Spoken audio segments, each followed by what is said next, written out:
Olá, a gente pode comer ovos todos os dias? Qual o mal que o açúcar e o sal fazem realmente à saúde? Quais os tipos de sal e açúcar que existem? É importante o tipo de panela na hora de fazer os alimentos? E a qualidade da água que bebemos também é importante e é controlável? Como vocês veem, são muitas as perguntas e também muitas as respostas que a nossa convidada de hoje vai nos trazer. Ela, que é formada em arquitetura, morou muitos anos no exterior, desenvolveu várias atividades, mas gosta mesmo é de ser chamada de cozinheira. Então, vamos à conversa com a cozinheira Cláudia Porto Leal. Então, dona Cláudia, nós que fomos colegas no colégio universitário, eu sei que você não gosta muito de falar de coisas pessoais. Você é uma espécie de Dalton Trevisan das panelas, né? Assim, se é para falar, é da literatura. Bom, se bem que o Dalton não fala nem da literatura. Mas vamos relembrar um pouquinho a nossa experiência do colégio universitário. Foi uma coisa muito boa, né? E muito rica, né? O que significou na sua vida aquilo? Eu acho que se a gente for analisar o caldo, né? Eu até lamento que a gente perdeu a Luiz Pimenta recentemente, mas era um sonho. Na verdade, o medo dele era que a Revolução trouxesse uma geração de acéfalos. Ele criou o colégio universitário para criar uma elite de instrução. E não resta a menor dúvida de que a gente se transformou numa elite, porque se você for ver onde estão hoje todos os que fizeram o colégio universitário, é impressionante como são cabeças importantes, são seres pensantes, são seres que tiveram alguma responsabilidade social, cultural, científica no universo do nosso Brasil e no mundo todo, hein? E foi muito bom, né, o nosso reencontro que você promoveu, aliás, né, 45 anos depois, você conseguiu reunir a turma, não, né? Não fui só eu. Não só você. Eu ajudei a né? operacionalizar por causa da prática fazendo eventos. Sim, mas operacionalizar é como a gente diz, produzir, dizia um aluno que fez um trabalho sobre isso, produzir é viabilizar ideias, né? Então, você operacionalizou. Foi muito bom aquele reencontro. Depois tivemos nossos problemas políticos, nossas divergências, mas o encontro aconteceu e aquilo foi muito bom, foi muito importante. A divergência política tem separado muitos grupos, infelizmente, né? Eu conheço diversos com esse problema, mas eu acho que mesmo assim, por mais que tenha ouvido cisões, o grupo não está dissolvido, a gente continua se encontrando uns ou outros, e o importante é essa coisa do resgate, de você rever seu pessoal num momento onde o tempo da delicadeza é chegado, né?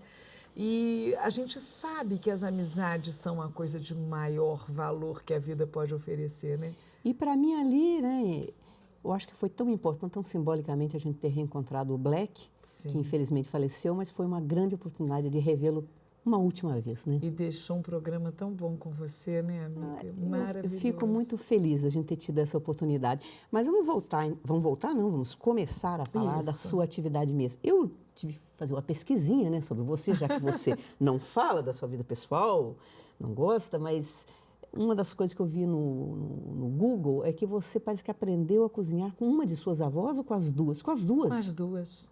Minha avó paterna, a mãe do meu pai, era suíça. E ela entrou com 12 anos na escola de cozinha de Lyon, que é onde é formada a elite da cozinha na Europa. Então, ela chegou no Brasil fazendo a cozinha de elite, da alta cozinha internacional. Por outro lado, a mãe do meu pai, a Sinhana, a vovó Ana, era uma cozinheira que criou 13 filhos sem o marido, vendendo frango frito, bala de coco, pudim de coco. E com ela a gente cozinhava era no fogão de lenha e com a tradição da memória gastronômica mineira. E eu fiquei com as duas memórias, tanto a memória da coisa da cozinha europeia muito técnica, quanto a cozinha muito intuitiva e de muito afeto, que é a cozinha do interior de Minas. Eu agradeço a Deus todos os dias pela fusão dos dois fatos. E você, de vez em quando, ressalta a importância de uma coisa que está se perdendo, a refeição em família, né? A refeição em grupo, em família, né?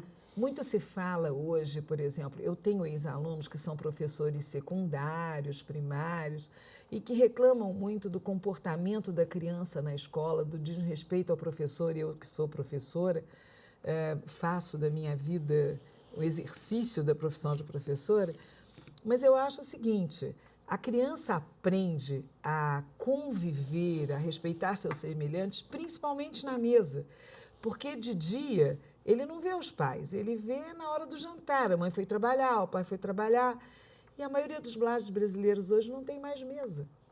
Então, a criança está comendo, o jovem está comendo com um prato sentado no sofá, na frente da televisão. A hora do convívio familiar desapareceu. Se ele não aprende mais a discutir, dialogar e conviver com pai e mãe, como é que ele vai fazer isso em sociedade? Como é que ele vai fazer isso na escola? Não existe transposição do que você aprendeu na família. Talvez seja o princípio básico da sociabilidade mesmo, né? Você ouvir o outro, argumentar. Outra coisa muito importante que eu acho que os antigos tinham era você não discutir assuntos muito pesados à mesa. À mesa. Porque acho que faz mal, inclusive, na digestão, parece, né? Não, e quantas vezes a gente ouve o menino? Sossega, depois do jantar a gente conversa. Até a conversa para depois do jantar ali estava estabelecida. Isso está terminado. E eu não sei se você entende, quando você está na mesa comendo, você está vendo o prato, sabendo o que você está comendo, degustando calmamente. Quando você está comendo na frente de uma televisão, não tem a menor importância o que tem no seu prato, não tem gosto. Você está comendo é o que você está assistindo. É quase um ato mecânico. É um ato totalmente mecânico. Não tem mais nada de análise do alimento. Realmente. Aí também tem uma outra coisa interessante. A gente está enaltecendo a refeição em família, mas a refeição solitária ou sozinha, porque eu escuto muitas pessoas falando isso, que não gostam de comer sozinhas. Eu gosto. Eu também gosto. Eu acho muito bom, porque daí aí você saboreia mesmo. O importante é a consciência alimentar, né? Eu acho que o que a televisão, o ato de comer na frente da televisão tira a consciência alimentar. Quando você come sozinho à sua mesa, dentro de um conceito slow food, não importa se é pão e água, mas tem uma boa música, a vela está acesa, o pão é de ótima qualidade, a água é ótima, você está conscientemente consumindo o seu alimento. Agora, quando você está engolindo alguma coisa na frente de uma coisa que está te tirando a atenção, não tem mais consciência alimentar. Exatamente. O ato social acabou. Essa percepção de comer, saboreando, não é pensando abstratamente, mas talvez um pouco, é uma coisa quase zen budista, né? De fazer aquele ato naquela vez, pensando naquilo que você está fazendo naquele momento, e não assim, eu estou comendo e já pensando como que eu vou resolver o problema depois do almoço ou depois. Tem que ser. Eu não sei se você conhece uma teoria, mas no Oriente muita gente não come num restaurante. Porque quando você está num restaurante, a energia dos problemas que estão sendo discutidos nas mesas ao lado, querendo ou não, estão interferindo sobre a sua onda de energia. Quando você come no seu espaço, com a sua música, a mesa que você preparou, a comida que você fez, a energia é completamente diferente. E não existe a menor dúvida de que essa energia muda tudo. Na Índia eu aprendi que quando a gente vai cozinhar, primeiro se toma um banho, lavando da cabeça aos pés, lá se cozinha descalço, cantando, porque a energia que você transfere para o alimento vai interferir no que a pessoa vai consumir depois.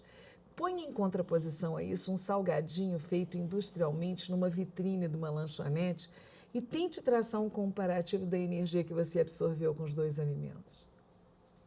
Completamente diferente, né? Completamente. Agora, Cláudia, você sempre foi uma pessoa muito interessada em política, né? Sim. E eu acho interessante que é uma cozinheira preocupada também politicamente com a questão da comida. Você é uma crítica em relação às políticas públicas de alimentação no Brasil, né? Bom, primeiro vamos lembrar que cozinhar é um ato político. Você não conhece nenhuma profissão que seja abarcada pelos mais pobres, mais humildes do que cozinhar. Né? Porque se você ficar sem profissão hoje, se você vier de uma terra muito pobre, você imagina alguém que imigra de um lugar muito simples, o primeiro lugar que ele procura é de porteiro ou de cozinheiro, né? Porque cozinhar todo mundo de alguma forma aprendeu. A cozinha é um lugar mágico, porque nele se exercita a humildade, E, infelizmente, muitos hoje resolveram que lá é um lugar de praticar arrogância. A humildade e a generosidade são as mais belas qualidades que um ser humano pode ter. Um cozinheiro deveria ser sempre generoso, porque para ele o melhor é receber. O melhor prêmio para o cozinheiro não é o salário, é alguém dizer que delícia e apreciar o que você fez. Então, o espaço de maior generosidade e humildade que eu conheci é a cozinha. E é um espaço extremamente social, porque eu, por exemplo, que ensino cozinha, eu pego gente que às vezes sabe tudo, mas não sabe por quê. Eu chamo de cozinha Chicó. Você se lembra do Alto da Compadecida? Uhum. Chicó dizia, eu não sei por quê, eu só sei que é assim. Você pega uma cozinheira no interior e pergunta para ela por que ela está fritando o açafrão, ela fala, eu não sei por quê, eu só sei que é assim. Ela não sabe que o açafrão que não for frito vai paralisar o movimento peristáltico e vai prejudicar. Ela sabe que tem que fritar e ela faz certo, por tradição. Então, o espaço da cozinha é um espaço extremamente social, que leva a discussão da política social de uma maneira muito intensa. Cláudia, vamos fazer o seguinte, como a gente começou a abordar esse assunto e o tempo do bloco está terminando, vamos deixar então para abordar esta questão da política pública em relação à nutrição para o próximo bloco. Então, até daqui a pouco.